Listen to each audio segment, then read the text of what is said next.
Welcome to Rollout Review. Hey y'all, it's Jasmine Kiera, your all-around entertainment girl. So Normani dropped her album this month. I have been invested in this I won't say entire, because I wasn't invested when she first announced that she was releasing an album. But when she dropped 159 in April, and when she had the release date for her album and it was only posted on the Normani Nation page, and I was like, this is something that you have been excited about and talking about for like 5 years, and you just released the release date and nobody knows about it. That's when I started like being invested and checking in, because I was like, what is going on here? Trust me, there's a lot to cover, there's a lot to learn. So I'm going to be giving you guys lessons, and I'm going to be rating different parts of this rollout, just like giving it stars or whatever. So if you guys fuck with me, if you like this, please let me know in the comments, and I can do other videos just like this for other releases that have happened this year. Tyla, Tim's, Kaylani, and those are just R&B girls off the top of my head. I can do this for so many releases. This could be a little thing, you know? All right, without further ado, let's get into it. Now, first up, let's talk about teasers and singles. Normani didn't just drop an album out of nowhere. She announced that the album finally had a release date in February, or at least that she was releasing an album this year. She didn't give us a release date. And then in April, that's when she released 159, which was a collaboration with Gunna. And that's what, you know, again, what drew me to this project was when I saw the release of 159, and I was like, this is the single for her debut album. I'm like, this isn't the lead single. Like, no way. Like, she'll do something else. It'll be something else. She posted the album release date on the Normani Nation page with like a promo asset for 159, and the Normani Nation page has 12,000 followers. She has 7 million followers. So I don't know if that was supposed to be like an exclusive for the Normani Nation page, but even then, how would people know? You know, because you posted it on your story once. You just cannot rely on people paying hell of attention to every move that you're making. And like, yeah, I'm that girl. When I drop, they pay attention. Like, so all in all, she just didn't strategically release singles or teasers to create hype for this album. Fans were already excited for the release of a full-length project from her. So since this didn't really move the needle, and she didn't shoot a video, she didn't have any content with Gunna, I'm gonna say that this lead single is really like a 2 out of 5 stars, unfortunately. Lesson 1, build anticipation, y'all.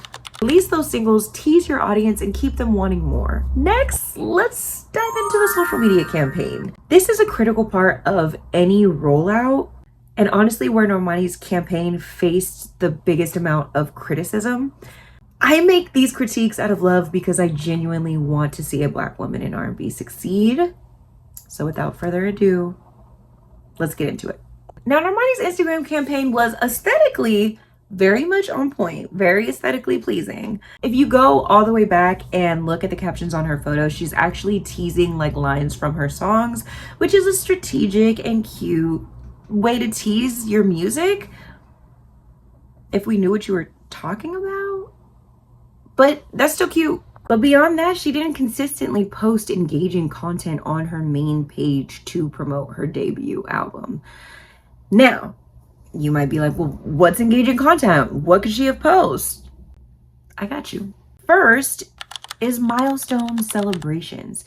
We didn't see any posts celebrating streaming numbers or pre-save campaigns. Was there a pre-save campaign? Was there a pre-save link?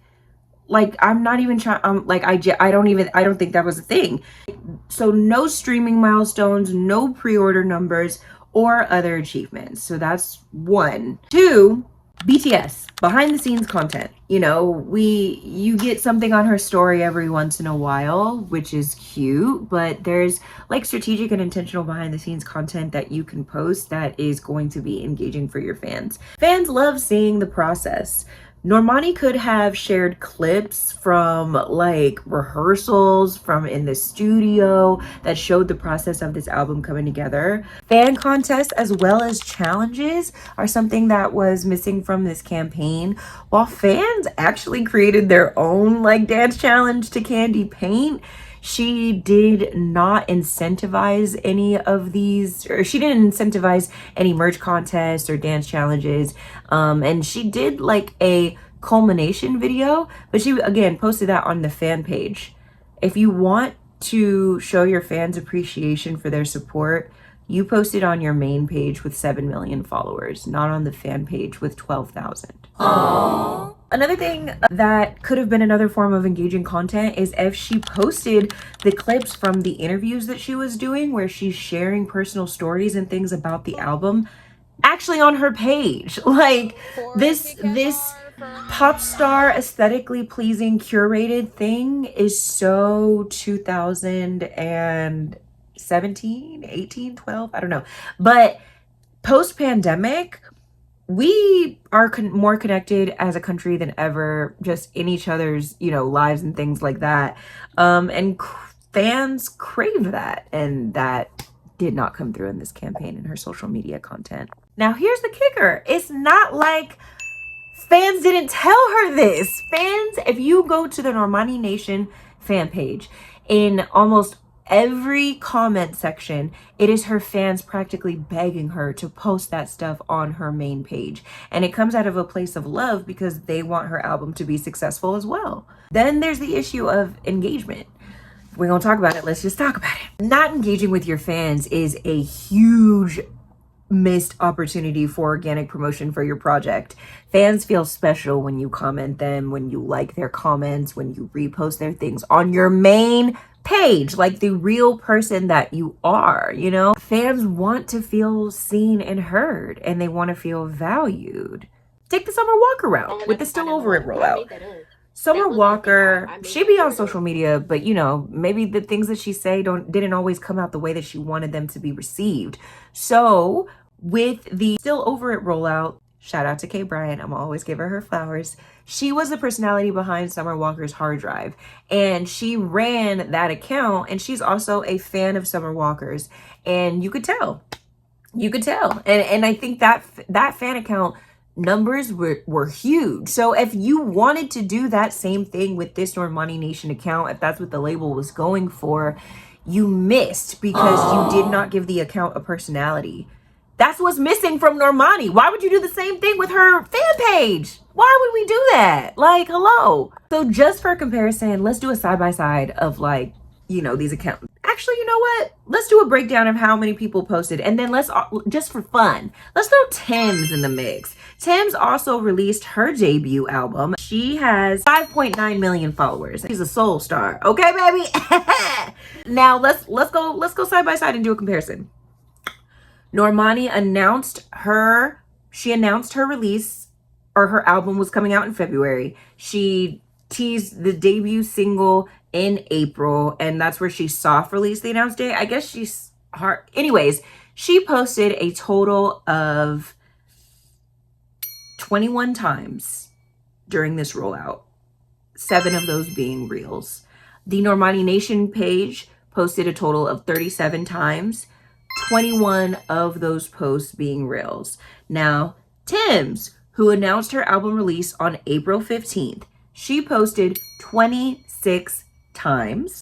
12 of those posts were reels, but all of those posts were on her main page with 5.9 million followers. So let's sum it up and I'll move on. No consistent engaging content on her page with 7 million followers, no interaction with her fans, and missed opportunities for organic promotion. So lesson 2, remember your audience is your biggest asset. Engage with fans. Talk to them and make them feel like they're a part of your journey. This huge of an opportunity or a miss when it comes to her social media. I mean, I could give her 2 stars, like at least she posted. If she didn't post, then it would just be 0 stars. But when it comes with all those factors, it was definitely a miss. Since I spent so much time on the social media thing, since that was the hugest area of opportunity and the most talked about thing in this marketing campaign, I'm gonna breeze through the next sections of this pretty fast. So try to keep Okay, up. so We have collaborations. She had major collaborations on the album, but again, we are talking about only the marketing. So I can't talk about how great the songs and the music are because we're just doing a breakdown of the marketing. There wasn't any content to boost her visibility. So collabs, lesson 3, collaborations are all about leveraging your other collaborators' audience. If you did not create any content with them, if you did not make a music video, if there isn't anything that you created for them to even post and promote the song, the collaboration is a miss. So for that, I'm gonna have to give this 1 out of 5 stars. Okay, so next, let's talk visuals. She's a visual girly. So her music videos were a whole vibe, but she didn't do any for this rollout. And I mean, high quality production and content aesthetics, she did do visuals, but are there any lyric videos? Are there any visualizers? If there are, how would we know they exist? Like, I don't, lesson 4, all in all, that it's not just about the music. It's about the entire experience. And you got to make sure that your visuals match your brand. And her visuals were great. That's my thing. What we did get was really great. It was very high quality production, very aesthetically pleasing. But it just wasn't really engaging. So for that one little nick, she's just going to get 4 out of 5 stars for the visuals, just because it wasn't engaging content, but they were beautiful. Okay. Fan interaction, bro. Like, I'm not trying to give her a report card, but it's just like she did 0 live sessions. She had 0 Q&As. She never really interacted with fans on social media that I can see. So lesson 5, engage with your fans and make them feel seen and heard, and again, a part of your journey. They're more likely to support you if you give them a personal connection. So she gave the girls nothing on that one, so I'm gonna have to give 0 out of 5 stars. I'm sorry. And now launch events.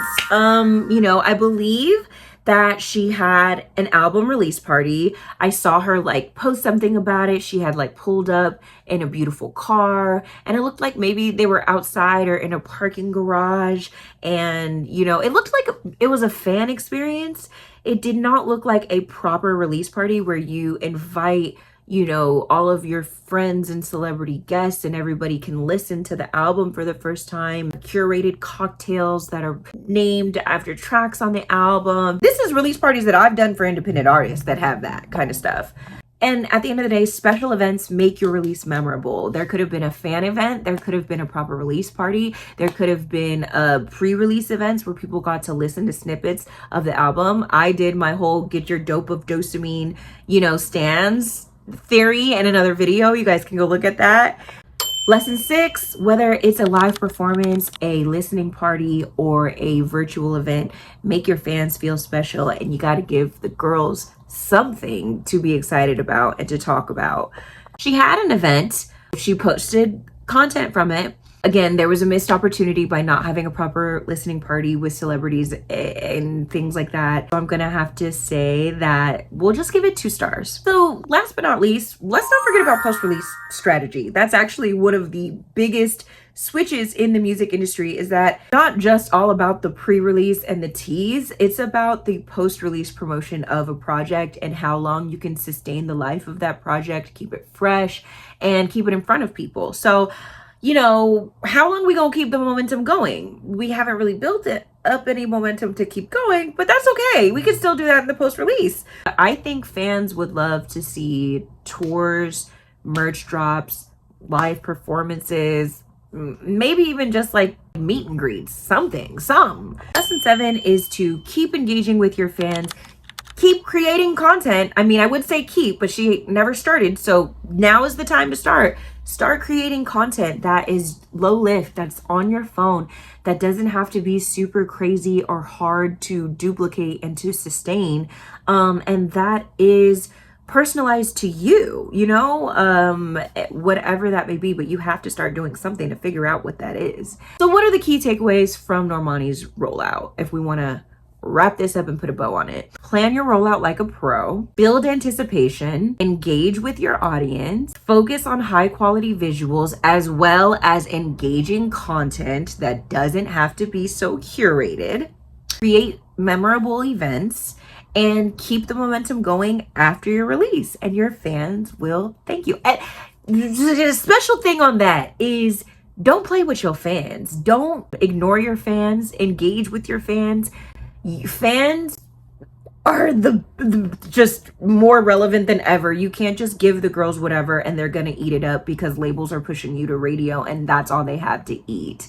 The music industry is oversaturated because people can independently release as much music as possible. So now it's not a matter of how great your music is, it's a matter of will they even discover it. That's the real change and shift in the music industry that the industry and major artists need to catch up with. If you want to learn more, I have a bunch of shit to help music artists as well as artist managers alike. You can check out my course on project planning for music artists. Email me. You can also set up a one-on-one call with me where we can have a mentorship session. I can do a deep dive into strategies like this to help make your music career pop. Or if you want me to help you actually execute these ideas, that's when my premium services come in. You can check out what premium services I have on my website, and then you can book a discovery call with me to talk about how we can, you know, help you reach your goals. So yeah, hit the link in my bio. And thank you guys for watching. Please don't forget to like and comment and subscribe for more industry insights. Catch you in the next video. I'm gonna come back with more showbiz mindset. I am just revamping that series as a total, and I'm trying to figure out what exactly I want to do with it, how I want to execute it, because I just want it to be more than live streams on Instagram. So yeah, catch you in the next video and let's make some music magic happen. For watching Rollout Review. Oh yeah, like it, share it, subscribe for more. Thanks so much.